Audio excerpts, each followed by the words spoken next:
Assalamualaikum warahmatullahi wabarakatuh. Perkenalkan, kami dari kelompok 6 Dan hari ini kami akan mempresentasikan tentang Perang Dunia ke-1 dan juga Perang Dunia Kedua. Sebelumnya, izinkan kami untuk memperkenalkan diri. Nama saya Velia Sabrin Effendi. saya Evhana Salsabila. Nama saya Muhammad Rafif Ramadan. Nama saya Stanto Ripurikno. Nama saya Salisa Nurzakia. Saya akan mempresentasikan Perang Dunia Pertama. Perang Dunia Pertama itu terjadi selama 4 tahun di Eropa, dari 1914 hingga 1918, yang diikuti oleh 135 negara, dan juga terdapat 2 aliansi di sini. Dan puncaknya Perang Dunia Pertama ini ketika Franz Ferdinand itu terbunuh. Lalu apa sih penyebab umum dan juga penyebab khusus sehingga terjadinya Perang Dunia Pertama? Yang pertama ada penyebab umum, yaitu persaingan industri dan juga militer antara Jerman ini ingin memperluas wilayahnya, namun dapat kita ketahui bahwa Inggris itu sudah menguasai seperempat dunia. Jadi dia sudah menguasai beberapa atau sudah menguasai banyak wilayah, banyak negara. Jadi Inggris dan Jerman ini saling memperkuat militernya. Lalu ada politik persekutuan, di mana yang sudah saya singgung terdapat 2 aliansi, yaitu apa sih gunanya aliansi ini? Mereka itu mempunyai musuh negara-negara yang sama, sehingga mereka membuat aliansi dan saling membantu ketika negara itu diperang. Nah, ada 2. Yang pertama aliansi Triple Alliance. Triple Alliance ini diikuti oleh negara Jerman, Austria-Hungaria, Italia, dan berbagai wilayah lainnya. Namun nanti ada beberapa wilayah yang keluar dari Triple Alliance. Contohnya itu Italia, karena dia terpengaruh dan juga dia juga nyerang Triple Alliance sendiri nanti. Lalu ada Triple Entente. Nah, Triple Entente ini terbentuk karena adanya perjanjian. Contohnya itu ada perjanjian aliansi Prancis dan juga Rusia. Terus mereka ini juga terbentuk karena adanya Triple Alliance sendiri. Lalu negara-negara yang ikut dalam aliansi Triple Entente ini ada Prancis, Rusia, dan juga Inggris. Selanjutnya yang ketiga, penyebab umumnya itu karena adanya paham etnosentris yang disebarkan oleh Jerman. Nah, etnosentris itu apa sih? Etnosentris itu dimana paham etnis sendiri itu lebih baik daripada etnis yang lain, jadi menganggap etnis sendiri lebih benar. Selanjutnya, apa sih penyebab khusus dari Perang Dunia Pertama? Seperti yang sudah saya bilang, kalau misalnya puncaknya itu ada karena Franz Ferdinand itu terbunuh. Jadi awalnya itu Austria-Hungaria itu menetapkan bahwa Bosnia itu sebagai wilayah kekuasaannya, namun ini tuh bertentangan dengan kaum Panslavisme, sehingga terjadinya konflik.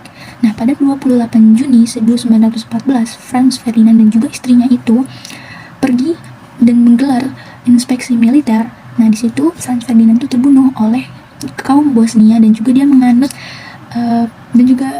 gerakan nasionalis Slavia yang bernama Gavrilo Principle.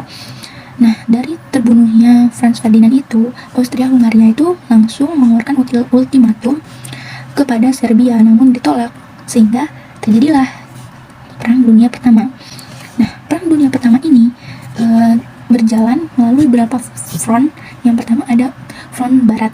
Front barat ini dimana Jerman ingin menyerbu Perancis, namun nggak langsung ke Perancis, dia ke Belgia dulu, tetapi kalah karena di Belgia ada bantuan dari Inggris.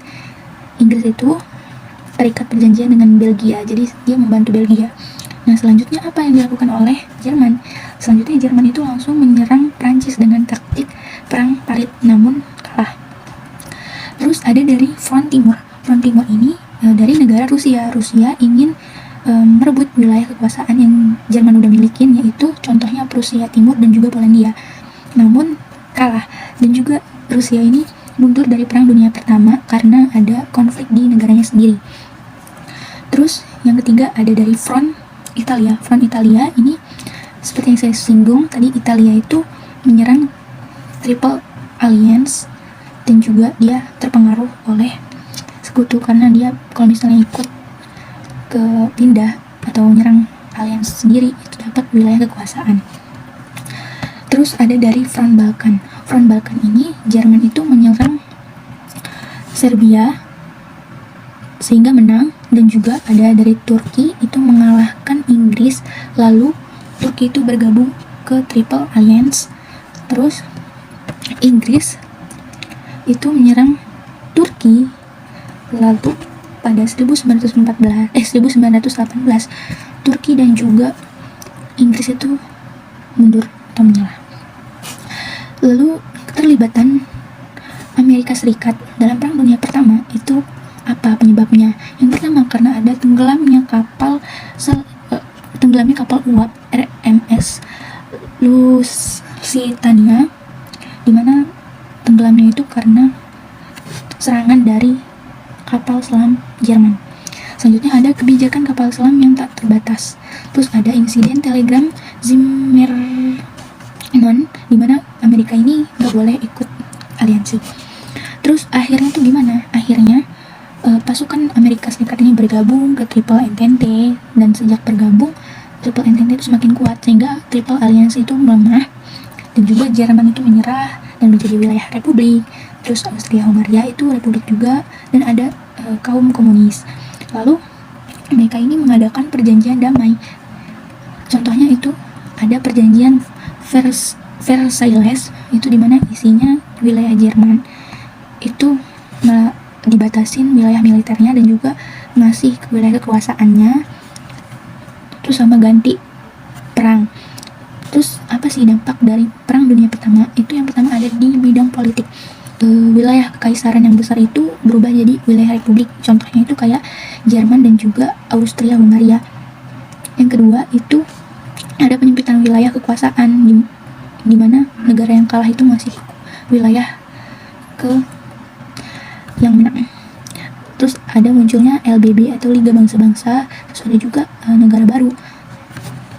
Lalu di bidang ekonomi terjadinya krisis Malaysia dan juga kelaparan di Rusia tadi. Yang ketiga ada di bidang sosial, itu banyak terbunuh dan juga banyak korban jiwa di Perang Dunia Pertama, serta terjadinya genosida. Terus yang terakhir di bidang teknologi itu adanya penemuan baru, contohnya tank berlapis baja dan juga kapal selam milik Jerman itu. Latar belakang lahirnya Liga Bangsa-Bangsa ini adalah dibentuk setelah Perang Dunia ke-1 melalui perjanjian Versailles tahun 1919. Terinspirasi dari Wilson's 14 Points milik Presiden AS Woodrow Wilson.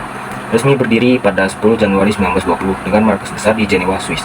Nah, tujuan utama Liga Bangsa-Bangsa ini adalah menjaga perdamaian dan keamanan internasional, mendorong kerjasama antar bangsa di bidang ekonomi, sosial, pendidikan, dan kebudayaan, menyelesaikan perselisihan antar negara melalui jalur damai, memberikan perlindungan pada bangsa-bangsa minoritas.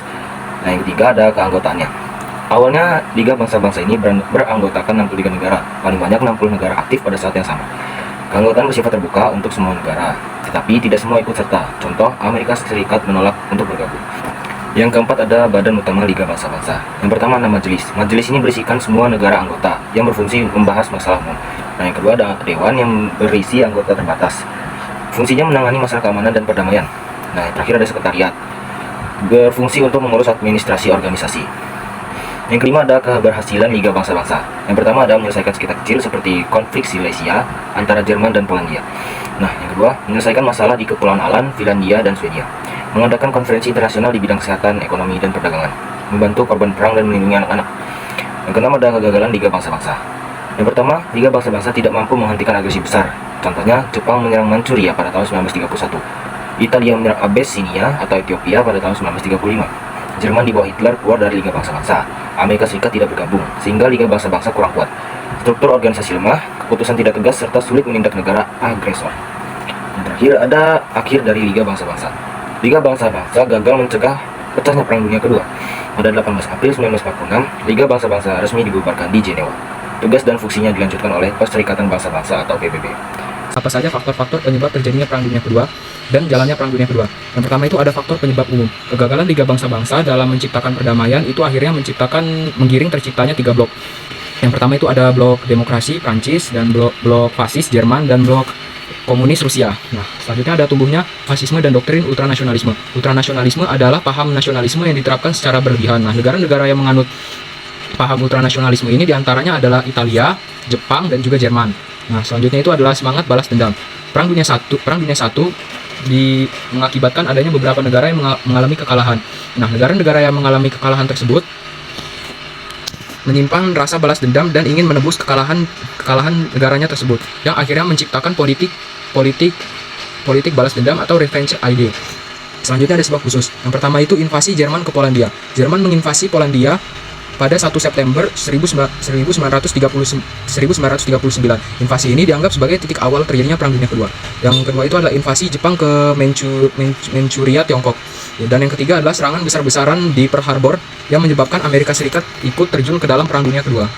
Selanjutnya adalah jalannya Perang Dunia Kedua. Nah, Perang Dunia Kedua ini yang terjadi di Eropa. Perang Dunia Kedua itu dimulai saat Jerman menginvasi Polandia yang memicu deklarasi perang dari Inggris dan Perancis terhadap Jerman. Selanjutnya Jerman itu berhasil menguasai sebagian besar Eropa dengan strategi militernya yaitu Blitzkrieg atau pertempuran kilat. Nah, pada tahun 1940, Jerman juga melancarkan serangan ke Inggris namun gagal karena pasukan militer udaranya Inggris. Nah, selanjutnya pada tahun 1941, Jerman melakukan penyerangan kepada Uni Soviet, namun gagal lagi karena cuaca dingin dan perlawanan yang kuat dari Uni Soviet. Nah, selanjutnya kekuatan pasukan sekutu itu bertambah karena masuknya Amerika Serikat ke dalam Perang Dunia Kedua yang disebabkan oleh serangan Jepang ke Pearl Harbor. Nah, dengan demikian Jerman ini dia bertempur di front timur melawan Uni Soviet dan di front barat melawan Inggris, Prancis, Amerika, yang pada akhirnya Nazi Jerman ini berhasil dikalahkan dan didorong kembali ke Jerman oleh kedua front tersebut. Nah, selanjutnya ada perang di Asia dan Pasifik. Perang dimulai dengan serangan Jepang ke Pearl Harbor yang akhirnya menyebabkan deklarasi perang Amerika Serikat terhadap Jepang. Nah, selanjutnya Amerika Serikat berhasil menghentikan laju ekspansi Jepang di pertempuran Midway. Nah, pada tahun 1945, Amerika Serikat itu menjatuhkan bom di Hiroshima dan Nagasaki yang bernama Little Boy dan Fat Man. Nah, perang di Afrika dan Timur Tengah. Perang dimulai dengan invasi Italia ke Ethiopia. Italia kemudian bergabung dengan Jerman untuk menguasai sebagian besar Afrika Utara dan Timur. Pada tahun 1940 sampai 1943, Inggris dan sekutunya berhasil mengalahkan pasukan poros di Afrika dan pada 1944, sekutu juga berhasil menguasai sebagian besar Timur Tengah. Akhir dari Perang Dunia Kedua di Eropa ini ditandai dengan peristiwa yang pertama itu adalah Berlin ini jatuh ke Uni Soviet. Nah, jadi pada tanggal 21 April 1945, tentara merah Uni Soviet ini berhasil menyeberang ke Berlin. Nah, Nazi yang saat itu berada di Berlin ini tahu dan akhirnya memberikan perlawanan terakhir mereka sebisa mungkin. Tetapi tidak lama kemudian, Nazi Jerman di bawah kepemimpinan Adolf Hitler ini pun tidak mampu bertahan sehingga mereka berlutut. Nah, lalu yang kedua ini ada peristiwa kematian Hitler. Jadi ketika pasukan dari Uni Soviet ini berhasil menjatuhkan Nazi Jerman, nah pemimpin yang saat itu menjabat itu adalah Hitler. Nah, karena si tentara merah ini berhasil menjatuhkan Nazi Jerman, Adolf Hitler ini bunuh diri pada tanggal 30 April 1945 di bunker bawah tanahnya. Lalu kemudian ada peristiwa yang terjadi di Asia. Peristiwa akhir dari Perang Dunia yang di Asia. Yang pertama itu ada di wilayah Asia Pasifik. Nah, di wilayah Asia Pasifik, presiden Amerika Serikat yang pada saat itu menjabat yaitu adalah Harry S. Truman. Itu akhirnya menggunakan bom atom untuk mempercepat berakhirnya Perang Dunia tersebut, Perang Dunia II, dengan menjatuhkan bom atom pertama di kota Nagasaki, Jepang. Di kota Hiroshima, Jepang. Nah, pada 6 Agustus 1945. Lalu 3 hari setelahnya, bom atom itu kemudian dijatuhkan kembali di kota Nagasaki. Nah, serangan bom tersebut itu menyebabkan kehancuran besar serta korban jiwa yang sangat tinggi, yang akhirnya memaksa Jepang untuk menyerah dan mundur pada 15 Agustus 1945. Selanjutnya saya akan menjelaskan tentang perjanjian damai. Nah, perjanjian damai ini antara lain yang pertama itu ada perjanjian damai Potsdam. Nah, perjanjian Potsdam ini berlangsung pada tanggal 17 Juli sampai 2 Agustus 1945 di kota Potsdam, Jerman. Nah, tokoh-tokoh yang terlibat itu antara lain yang pertama ada Perdana Menteri Inggris, Clement Richard Attlee, lalu yang kedua itu ada Presiden Amerika Serikat, Harry S. Truman, yang ketiga ada Sekjen PKUS, Joseph Stalin. Nah, isi dari perjanjian Potsdam ini antara lain yang pertama, kota Berlin itu dibagi menjadi dua, yaitu yang pertama kota Berlin Timur yang dikuasai oleh Uni Soviet, dan yang kedua kota Berlin Barat yang dikuasai oleh Amerika, Inggris, dan Prancis. Nah, lalu selanjutnya penjahat perang, tokoh-tokoh Nazi itu dihukum di bawah pengawasan internasional. Yang ketiga, Jerman itu harus membayar kerugian kepada sekutu. Lalu yang terakhir, partai Nazi dan segala pendukungnya itu harus dihapuskan. Lalu yang kedua ada perjanjian San Francisco yang dilaksanakan pada tanggal 8 September 1951. Perjanjian ini tuh merupakan perjanjian damai antara Jepang dengan sekutu. Nah, perjanjian San Francisco ini berisi antara lain sebagai berikut. Yang pertama itu adalah kepulauan Jepang diperintah oleh tentara pendudukan Amerika Serikat untuk sementara waktu. Yang kedua, penjahat perang harus dihukum. Yang ketiga, Jepang itu harus membayar ganti rugi. Lalu yang terakhir, ganti rugi perang. Yang terakhir, kepulauan Jepang kepulauan Jepang di Pasifik itu diserahkan kepada Amerika Serikat. Nah, selanjutnya ada perjanjian Paris 1947. Nah, perjanjian Paris ini merupakan perjanjian antara sekutu Rumania, Hungaria, Finlandia, dan Bulgaria pasca Perang Dunia II. Isi dari perjanjian tersebut ini adalah yang pertama Rumania, Hungaria, Finlandia, dan Bulgaria ini menjadi negara berdaulat di bawah PBB. Yang kedua adalah wilayah jajahan Italia di Timur Tengah ini diambil alih oleh Inggris. Yang ketiga, Italia ini harus membayar kerugian perang. Yang terakhir, dilakukan pengadilan bagi penjahat perang. Oke, selanjutnya adalah PBB atau Perserikatan Bangsa-Bangsa, merupakan organisasi internasional terbesar di dunia yang didirikan pada 24 Oktober 1945. Ide ini muncul dari Piagam Atlantik antara Inggris dengan Amerika. Piagam PBB lahir setelah konferensi San Francisco, yang dimana piagam ini itu menjadi dasar berdirinya organisasi PBB. Kemudian ada tujuan utama PBB. Yang pertama itu menjaga perdamaian dan keamanan dunia. Yang kedua itu mengembangkan persahabatan antar bangsa. Dan yang ketiga itu mendekatkan kerjasama internasional baik di bidang ekonomi, budaya, sosial maupun kemanusiaan. Awal anggota PBB ini beranggotakan 51 negara, tetapi sekarang hampir semua negara di dunia itu termasuk anggota PBB. PBB ini memiliki 6 organ utama. Yang pertama itu adalah Majelis Umum sebagai forum semua negara anggota. Yang kedua itu ada Dewan Keamanan untuk menjaga keamanan perdamaian dunia. Yang ketiga itu ada ECOSOC yang menangani kerjasama ekonomi dan sosial. Yang keempat itu ada Mahkamah Internasional yang mengadili sengketa antar negara yang berpusat di Den Haag, Belanda. Yang kelima itu ada Dewan Perwalian yang mengurus wilayah perwalian, namun sekarang ini sudah tidak aktif lagi. Dan yang terakhir itu ada sekretariat yang dipimpin oleh Sekretaris Jenderal untuk mengurus administrasi PBB.